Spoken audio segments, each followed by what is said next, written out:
Hello, what's up mga boss? Welcome back to my YouTube channel, Asil Nikidil TV. So, ngayong araw mga boss ay gusto ko lang ibahagi sa inyo mga boss kung anong ginagawa natin dito sa ating mga bagong purga.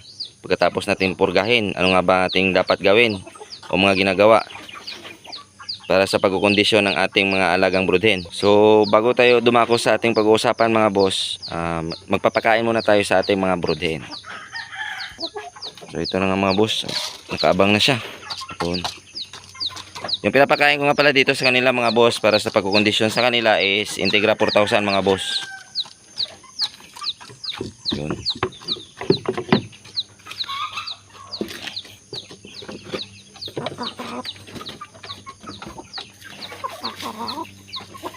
Itom na to sila mga boss, Integra 4000.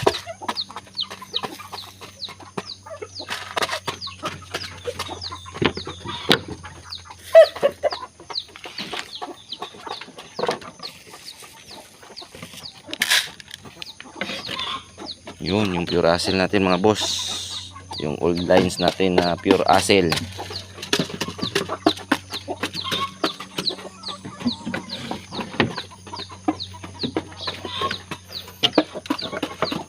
Ito yung anak ng pure acel natin na broodhen.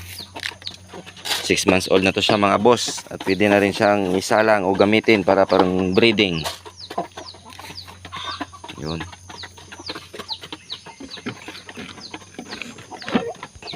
Yung ginamit ko pa nga pala sa kanila para na pampurga mga boss is hammer mga boss. Hammer. Yun. At magpapakain naman tayo ng ating mga 2 months old na mga alaga.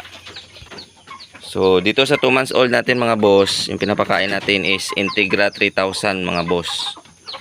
Yun. Uy, uy. Saglit lang. Mahirap kasi ako lang isa maghawak ng kamera. Yun. Ito yung ating Belgian, Burmese Belgian natin. Yun o. Lakas ng kumain mga boss, 2 months old. Uy. Ito naman mga boss, yung isa pa sa mga kapatid nila. Yun. Integra 3000 mga boss.